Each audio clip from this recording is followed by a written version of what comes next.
Hello and welcome to Animated Wonders, an Explosion Network podcast where we celebrate animation in all of its forms.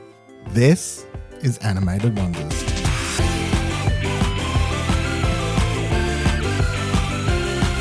In this season, we'll be discussing all the films from Mamoru Hosoda. Hello, my name is Dylan Blight, and joining me to discuss this week's Animated Wonder is Ashley Hobley. How you doing? Excited to be here to talk about rough children. Rough. Yep. Got him. Yes, this week we are talking about Wolf Children, released in 2012 from Japan. Once again, another Mamoru Hosoda film written by himself and Satoko Okuda.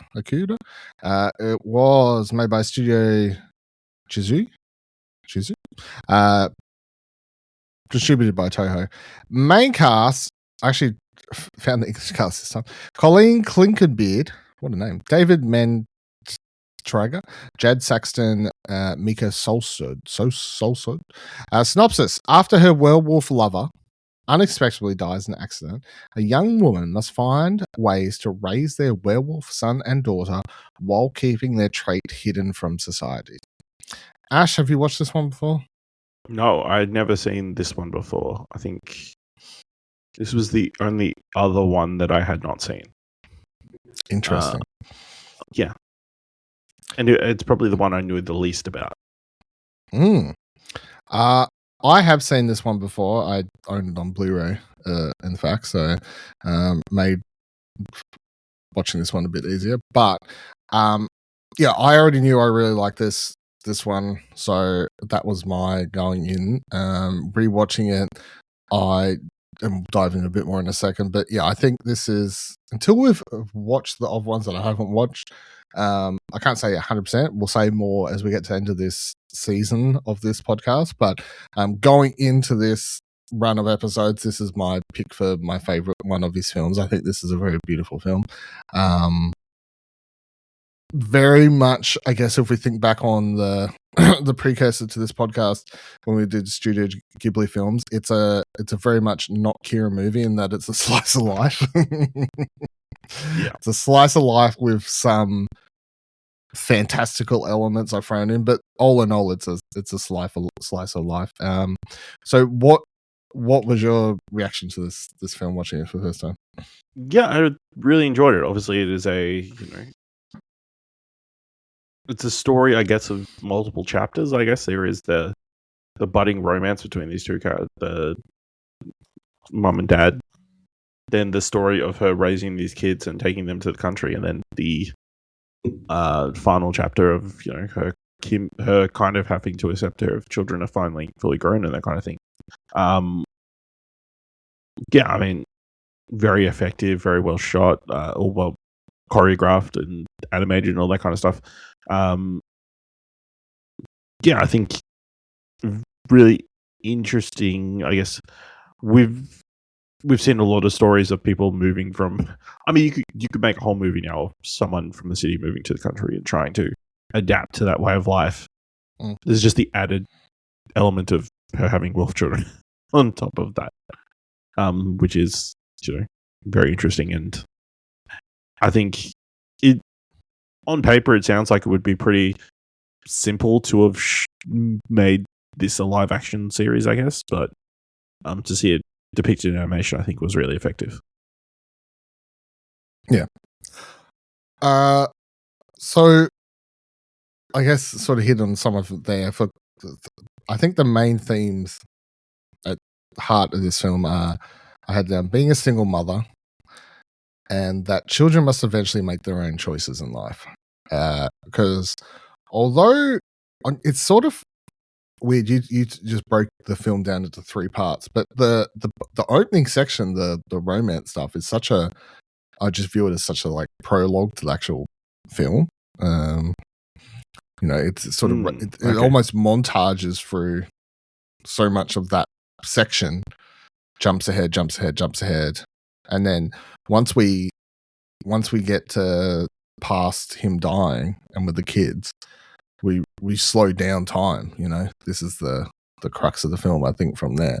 And I think it is interesting that it's always interesting when you see a male filmmaker, I guess, make a film that's sort of focused on and you could argue that it's not about her being a single mother, it's just about her being a single parent. But there was a choice to make it a single mother story, not just a single father story, right? Yep.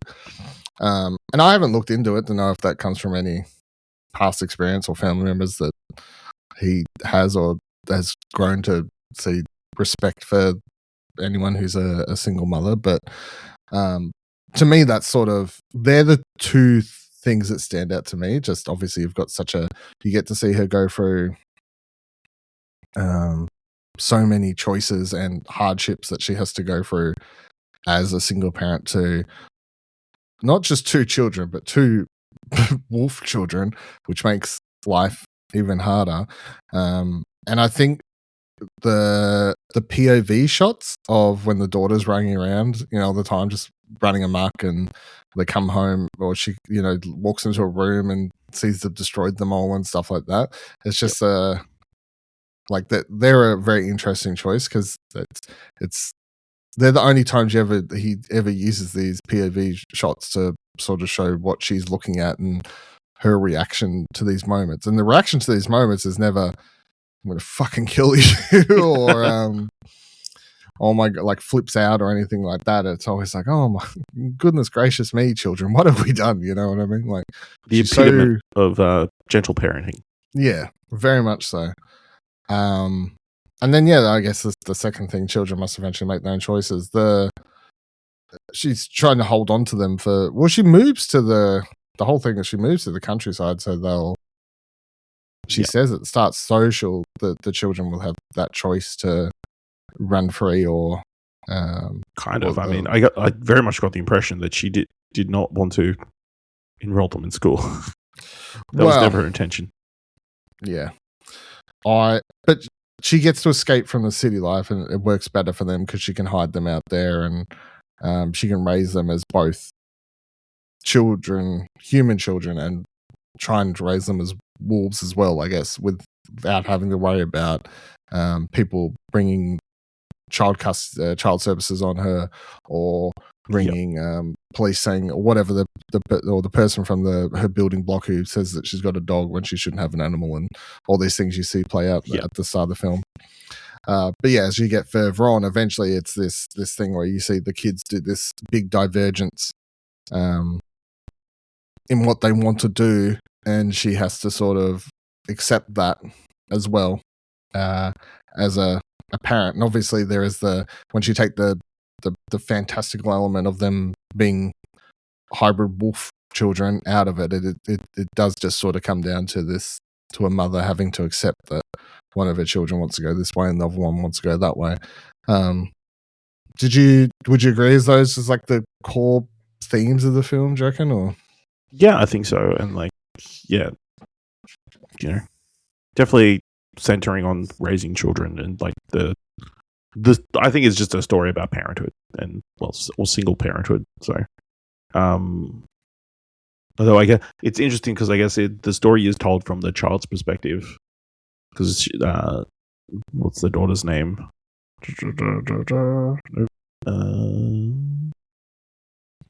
Yuki is the one narrating the entire film, So all of it's kind of from her perspective, but it is a story of like the things a mother will do for their children and that kind of thing. So because I mean, them moving to the country was a massive undertaking, and her willingness to adapt to that new way of life, I think was really important to obviously these kids' lives and everything. So yeah, well, they needed food. They did need potatoes. And then the other one I had down sort of as a, I guess, more philosophical idea of the film is the choice to either sort of live with nature or assimilate into society, which is how I viewed I think that's the children's choice, right? So you have one of them who makes a choice to keep their wolf side a secret and sort of push that all down and just embrace human life as much as possible and go to school and follow that through. And, you know, presumably she's an adult somewhere living in the big city when she's narrating the film as we sort of hear it. And you've got another one, other child who becomes very almost, and again, you sort of try to read around the wolf side of it, but becomes very eco-focused and is worried about the mountain. The mountain, worried about the animals and all these sorts of things. So, yeah, sort of. I think it's this. I think it's another. I mean, I don't think it's done as like a deeper level as the core themes of the film, but I do think it is this meant to show sort of two sides to almost humanity as we sort of, and people do. You know, people go. And you see people embrace the other side. Some people try to live somewhere in the middle and whatever, but you have plenty of people out there who just completely shut off to, you know, any care for our world as it is, and completely shut out all that and just live completely as the man tells us and lives the life that is you think is meant to be lived for you. And then you have some people who have no, like, go live out in the mountains and look after polar bears. I don't know. Yeah. I think it a little bit of a story of conformity versus choosing to live your life whichever way you want, I guess. And the juxtaposition between the two kids, I think, is quite interesting. Like, that in the start, Yuki is the more outgoing, wants to be everywhere, while the other child's Ame is the more, like, shy, wants to be left alone, wants to stay inside child. And then when they get to being in school, Yuki wants to be accepted, and, like, because obviously there's lots of sequences where she's showing the other girls stuff that girls are not into, including giant containers of bugs and skull heads and stuff like that, and she actively chooses not to be interested in it, or, like, repress those interests so she can fit in, while Ame kind of comes to embrace being outside and wanting to be alone in nature, and, you know, embracing the teachings of sensei in the mountain and that kind of stuff. So I thought that was interesting. Like, yeah, but it's almost like he embraces, like, who he is by just going out there and living his life, whereas she is assimilated by the people around her. By she has all these interests and things that she likes and whatever else, but because the society, the children around her and all this just deem it weird and odd and whatever, she does assimilate into what is considered a normal child. So yeah, I think all of that's quite interesting as well. On the animation style and everything for this thing, I think I wrote down that it's more Ghibli-esque. I think both in that especially other films we've watched so far of his, I think it stands out as more Ghibli-esque in animation style. And the heavy nature focus also, which... Yeah, I mean, I feel like that's Miyazaki what naturally draws the conclusion between it being Ghibli-esque with the rural setting and wolves and all those kind of stuff. It makes you think of Princess Mononoke and My Neighbor Totoro. Yeah, and the look of those films. So it makes sense that you would compare the two, or correlate the two. Yeah, because I think people always throw out, like, Ghibli-esque design and all these sorts of things, but I think for this particular one, it is definitely more of a pairing of the themes and story plus animation that made me think that a bit more. Yeah. Or draw that line. So, but overall, what do you think of the animation? Because I do think it's not as, I guess, stylized as the previous films we've watched. No, well, from my eyes, it's completely 2D animated, whereas there was elements of 3D animation or CG being used in the past couple of movies on different elements. But I mean, this is a very classic looking Japanese anime, animation. Yeah. just Japanese animation. Do you feel like it's kind of timeless? It could have come out any time between now and the 80s or something like that. So, who's this film made for? That's a good question. I feel like it's for older audiences, like not children, but like maybe teens up. The teens will get some sort of response to the growing up element, and then the older, you would assume, parents would get the stuff about parenting. But I feel like it is a pretty broad film. You know? I don't know if I imagine children would be able to watch it, but like, would they get the same as the other audiences out of it? Probably not. Yeah, I don't feel like it's as broad appealing as like The Girl Who Leapt Through Time would be, like as broad as an audience are the ones we watch, or even Summer Wars. But they're both a bit more lighthearted and stuff. I think I don't think I would be surprised if a kid enjoyed this one, simply because I think the slice of life nature leads it to be a boring film for kids usually. I think they don't like these kids with their TikTok attention spans. Yeah, well, these adults with their TikTok attention spans. Sorry, kids with their YouTube shorts. Yeah. The Coco Melon attention spans.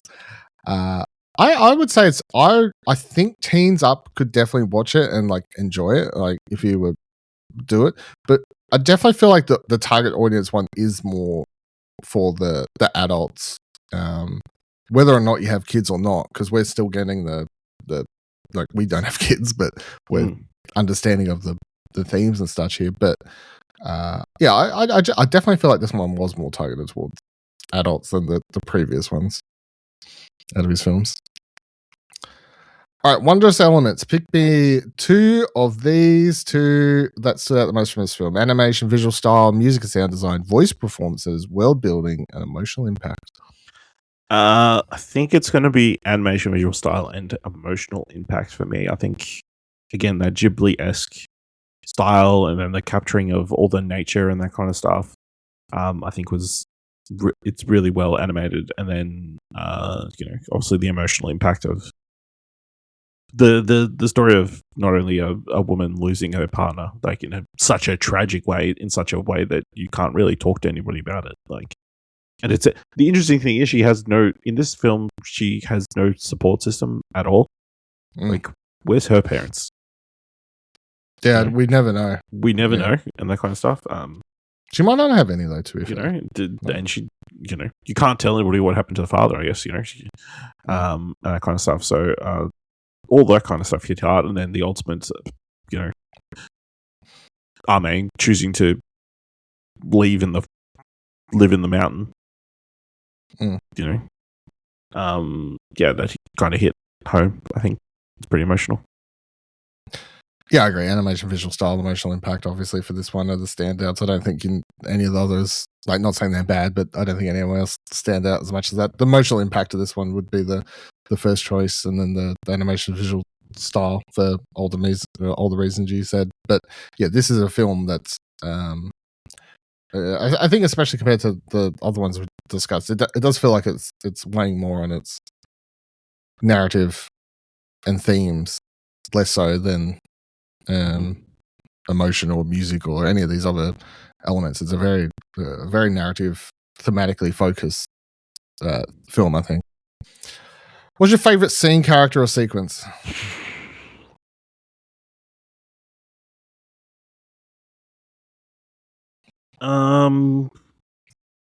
I really like. It might not be any of those, but like anytime they transform between dog and wolf and human, I think the way it's, or even like the in between that they do sometimes, I think is really well put together. I think anytime they do that, although I do have a fondness for like the opening where the kids are just wrecking everything. Chewing on the little girl is chewing on anything and everything she possibly can. Yeah, because teething is a real thing. They'll chew on anything. Yeah. But yeah, I think that's what I enjoyed the most. I will go with at the end, once like wolf howling on the cliff face and just the acceptance between the two in that moment, or her like finally understanding, I guess, and What, when looking up and he smiling. runs and platforms up the mountain? Yeah, like fucking Okami.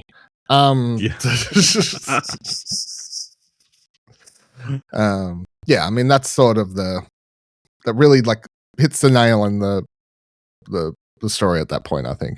Yeah, especially for those two characters in particular, of what's going on there. I will say I also did enjoy the story arc of Yuki and Shohei. Through the from him, the new kid in school, and the coming first like day, an ass. Yeah. The first thing he says is, "You smell like dog." Yeah. Which is, I would imagine, devastating. Yeah. To her almost slashing his ear off. To hear him, I don't know, wanting to come in every single day to come see her, and them, I don't know, him knowing her secret and keeping it secret the entire time. I think that was a great story arc, I guess. All this happening while her mum is left her to die in the flood, but search for the brother. Well, I mean, I guess well, no, I'm not going to say that. I don't think she was thinking at all. She was very like one thought at that point. But also, I mean, what's the worst that was going to happen? I was going to stuck in the school. Like, it's fine. It's not fine, but it's fine. It's acceptable. It's acceptable, I think, in the scheme of things. Yeah. I think, and like any other final thoughts, the only thing I would say is shout out to the grandpa, obviously teaching her about the how to classic grizzled grandpa who actually turns out to have a heart of gold.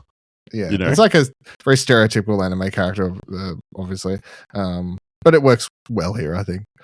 Just especially when he's like just bossing her around, being like, dig him, and deep and dig and deeper than that, and now dig here, dig it here, yeah, it's whatever. I think we'll have enough potatoes now, and then it's because you need to share with everybody. Yeah, communal aspect. Yeah, the community. Yeah. Did you have anything else? No, I mean that whole sequence and like the whole I mean the montage of them moving in, I guess, as well, and like her having to fix that roof, and every single time it rains, there's a few less cups and that kind of stuff, and the wolf children protecting them from all the animals, and it's like revealed that they're the only farm that doesn't get animals attacking them, and that kind of stuff. Okay, and I think another I don't know how I still feel about this, but the discovery of the dad's body, like in the creek. Sad. It's kind of not established how exactly he died. No. You assume like a car accident, but there's like no cars around. Well, she says in the VO, she says, or she says that it was assumed that his animal instincts took over and he went hunting. Yeah, but we'll never know. And then for him to just be dumped unceremoniously inside of a trash compactor, a garbage truck. Yeah. And just her weeping there, and then the guy next to her just holding up an umbrella. Yeah, it was pretty sad. Oh. Or the scene where she's contemplating which she go to, the vet or the pediatrician. Yeah. Well. Yep. Yeah. I think there's also like his death at the start of everything. I think there's like an element of, again, because like every time because I've watched this, I think this is the third time I've watched this movie. So I think I'm at the stage where I tried to take the wolf aspect out of it, and it's like if you take the wolf aspect out of it, it's just like loved ones can just die, like, and you may not know what and how it happened, and like because the first time you watch it, I feel like you think you're so focused on the wolf aspect, like what was he doing, but you take that out, and it's like that can happen still. Like you can wake up one day and someone you know is just hit by a bus. You know what I mean? Like, what was they doing? Why didn't they look when they crossed the road? What happened? You know what I mean? Like, it's the same almost random aspect, I think. Yeah. Also, he was the first time they get together, wolf form, ahead of his time. It's true. It's very true. Suck shit, Twilight. I'm sure this movie is a big hit with furries. We hope you've enjoyed this episode of Animated Wonders. Let us know what you thought of the film on social media at explosionetwork.com/follow. If you enjoyed the show, you can find more podcasts, reviews, and pop culture coverage over at explosionnetwork.com. And if you'd like to support the podcast and Explosion Network, head on over to explosionnetwork.com/support. Until the next episode, remember that animation is cinema.